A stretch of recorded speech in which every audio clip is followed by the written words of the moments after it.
Dante's Boxing Nation, what's going on, guys?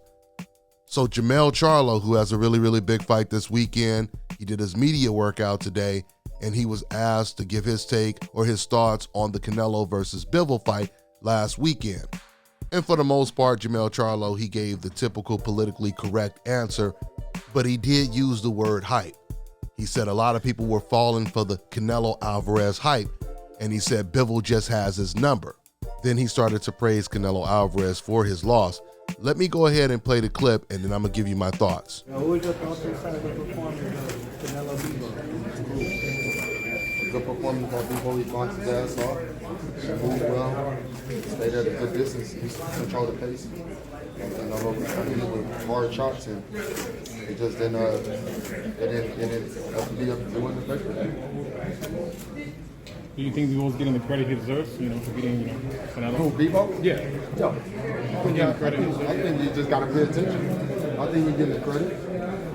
I just think that Bivol, he went in there and showed the world, that how everybody was against him, and, everybody was following that hype.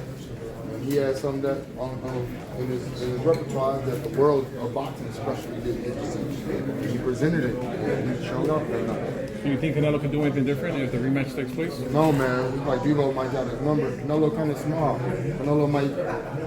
This fight right here might let Canelo know to stay at 168 or whatever weight. I think he does well at 168. It's not, might not, maybe 175 just might not be his weight. But you can't fault him. He's a true champion for trying to achieve and accomplish major things in the sport. You know what I'm saying? So. I like it. I like everything about it. Hey, Jermell, last fight with Castano, man, and a lot. He got off first in a lot of exchanges, man. Do you think it's important for you to, be first this time around? I think it's not necessarily important for me to be first. Being first is the idea, but that's how I set up most of the times I heard him. Combinations that I thought I was throwing. He was blocking shots. A lot of shots got blocked. It's important for me to listen to my corner and adjust and make the moves, make the right adjustments at the right time. Even if I'm getting off first, I feel like it wouldn't make a difference. You know what I'm saying? Yeah. He's gonna keep coming. He's a shorter guy. Like all of those little attributes, they matter. So, yeah. No, what do you do with the backlash Canelo's getting? What is on your show? Yeah, I think Canelo is a real true champion. Like I said, he tried everything he can in the midst of trying to become great. You got to, if every boxer focus on being undefeated, you know what I'm saying? You could be 100-0. Yeah, like, if everybody wanted to just be undefeated, that's all that's important for them. That's cool, let him be undefeated, but they got some fighters like Canelo. He a real champion, he a challenger. He go in and try to be complete. But we got Brian Castano this weekend, so we've been there and done that with him before. We got to do it again, do it at a higher level. Yeah. How do you approach this? How do you approach this second time around? Like I told you the other fight, he 0-0. I'm 0-0. Let's go in and see who's best. The dog. This is your second time with the rematch. Last rematch, you went in there and handled the business pretty quickly. Do you take anything from that fight to going down the street? That was a whole different approach. I feel like that really gonna make a difference. It don't matter, like that. Whatever, what I'm saying? Okay, so outside of the little bonus question that you heard my reporter Skip ask, you heard what Jermell Charlo said about Canelo Alvarez. He gave Bivol his props, and he gave Canelo Alvarez his props. He said when it came to Canelo that maybe he realizes that 175 is too big for him. But remember, Bivol said in the rematch he's willing to come down to 168 and take all of Canelo Alvarez's belts. So the weight excuse is not even going to be there anymore when it comes to the rematch, number one. We also know that Canelo Alvarez, he was planning on going to cruiserweight. His next fight was supposed to be at cruiserweight against a man named Macaboo, a guy who had been knocked out twice. Canelo was going to be a huge favorite. He would have been a bigger favorite over Macaboo than he was over Bivol. And you also have to remember, Bivol was outboxing Canelo Alvarez. This wasn't a Gennady Golovkin-Kell Brooks situation. You know, usually the smaller guy, he's doing well for as long as it lasts. But once he feels that bigger man's power, that's when he starts to wilt. That's when he may start to fall apart. He may even get stopped. Canelo Alvarez was never in this fight. Remember, guys, when Floyd Mayweather fought Canelo, Canelo was 15 pounds bigger than him. When Floyd Mayweather fought Maidana, Maidana was 20 pounds bigger than him. And he beat them, right? Because Floyd Mayweather understood when you're in there with someone bigger, you can't make the same mistakes that you would make at a smaller weight class. And this is what I told you guys leading up to this fight. I was picking Bivol to win this fight because I told you, just like Nonito Donaire, just like Roman Chocolatito Gonzalez, when they were fighting at the smaller weight classes, they were the guy that had all the power, right? They would make a lot of mistakes. They would get outboxed in the early rounds and they would rally back and they would knock out their opponents. But what happened was when they moved up in weight, they were fighting against guys that could match their power. Now, all those mistakes you were making in the smaller weight classes is really going to cost you.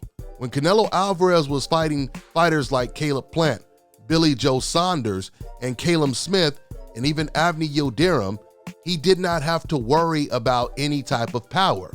He just had to worry about knocking them out, right? They're going to win some rounds. They're going to catch me with some punches, but they have no power, so that doesn't affect me, right?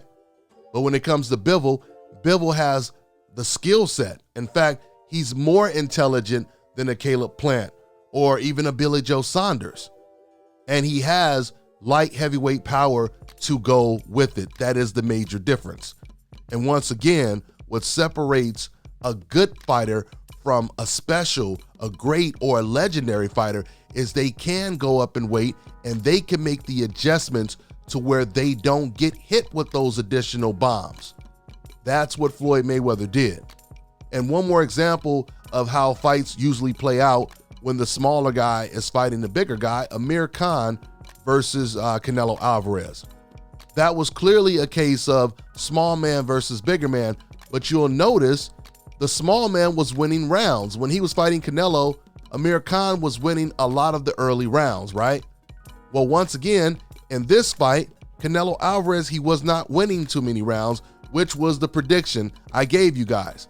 I told you guys on countless videos leading up to this fight, outside of Canelo, closing his eyes and landing a punch and knocking out Bivol, I cannot see Canelo Alvarez winning too many rounds in this fight. That's exactly how it played out. Now, Jermell Charlo, he's showing Canelo Alvarez a lot of respect, and there's nothing wrong with that. He's saying that, Canelo Alvarez's division is at 168, right? Maybe he realizes that 175 was too much for him. I've already told you, Bivol is coming down to 168. Bivol already said he will come down to 168, and I don't think that Bivol is going to struggle. I don't think he's going to be drained or anything like that because Bivol is a really small, light heavyweight. Canelo wasn't in there with a Joe Smith. Joe Smith is a huge light heavyweight. Matter of fact, when Joe Smith fought Bivol, Joe Smith looked like he was in a different weight class compared to the much smaller Bivol in that fight. So let's just say hypothetically, Canelo Alvarez, he stays at 168. He decides not to take the Bivol fight because, as Jermell put it, maybe Bivol just has Canelo Alvarez's number, right? Now, by way of contrast, we've seen Jermell Charlo deal with a lot of adversity in his career. He lost to Tony Harrison, came right back and he stopped Tony Harrison. Now he had this close decision with Castaño, comes right back. Charlo is fighting the toughest guy in the division, at least when it comes to seniority, and he's doing it for all the belts. So the question is, since Canelo should be fighting at 168 and he does well at 168, as Jermell Charlo put it, will Canelo Alvarez be willing to do what Charlo is willing to do right now and take on the toughest challenges at 168? Once again, if Charlo is taking on Castaño, will Canelo be willing to fight his mandatory David Benavidez? Will he be willing to fight Jermall Charlo? And what about David Morrell? There is a lot of really, really good fights, tough fights out there for Canelo Alvarez at 168. Now, of course, we know that he's looking to take the Golovkin fight, but Golovkin is 40 years old. So assuming Canelo gets past Gennady Golovkin, which there is no guarantee, but assuming he does get past Gennady Golovkin, who is he going to fight from there? Because once again, you know, Jermell Charlo, he said that Canelo Alvarez, he does good at 168. And if the weight excuse is not there, then that means he should be fighting the best at 168, right? Let's see what Canelo Alvarez decides to do. Let's first see if he decides to take this Bivol rematch. The fans have already made it clear they don't want the rematch. I'm seeing it in my comment section already. You know, fans are in my comment section. They're saying things like, why doesn't Bivol leave Canelo Alvarez alone? Why doesn't Bivol fight the winner of Beterbiev and Smith? But you have to remember, Canelo Alvarez has a rematch clause. I'll tell you this as well. It is extremely rare in boxing history to see a fighter walk away from a rematch clause. That is extremely rare in the sport of boxing. Usually in these situations with rematch clauses, it's the guy that won the fight that's trying to avoid the rematch. It's usually the guy who lost, who had the rematch clause, that's trying to reinforce the rematch clause. We've seen fighters have to take the case all the way to a judge, like Lennox Lewis when he lost to Hasim Rahman, he had a rematch clause, or like Deontay Wilder when he had his rematch clause with Tyson Fury. So once again, my point is, it is very rare.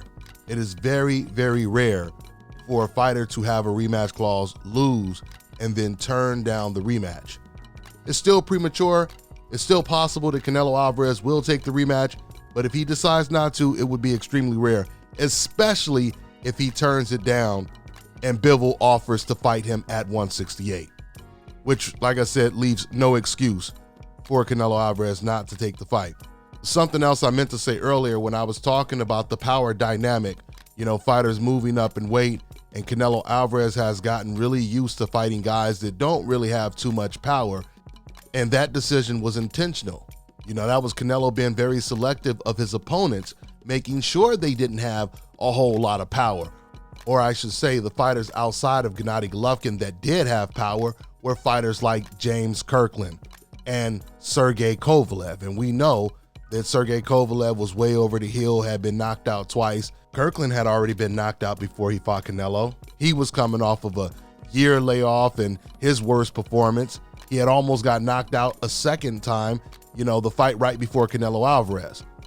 So those are the only type of fighters with power that Canelo Alvarez has been facing in at least the last 3 or 4 years.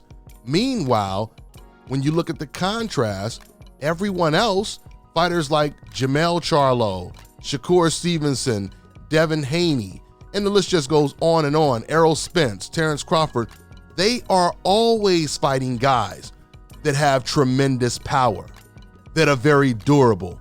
They are always fighting guys like this. Jermell Charlo, this weekend, he's fighting against a very strong, durable Castaño. We've never seen Canelo Alvarez in a ring with a Castaño, Maidana, David Benavidez type of opponent. At least not young and fresh, right? So let's see. If Canelo Alvarez is no longer fighting the Caleb Smiths, the Caleb Plants, and instead he has to fight the David Benavidezes, the Charlos, the Morrells, let's see how well he does at 168. That's all I got for now, guys. I'm on to the next one. Fellas, I've got some great news for you. If you've lost your hair or have a receding hairline, the time has come when you can finally get your hairline back through a process called scalp micropigmentation. So here's how it works. It's a hair tattoo that replicates the look of your hair follicles when you have fully shaved it down. So to get this hookup, make sure you follow and contact my man Scalp Carolinas on Instagram.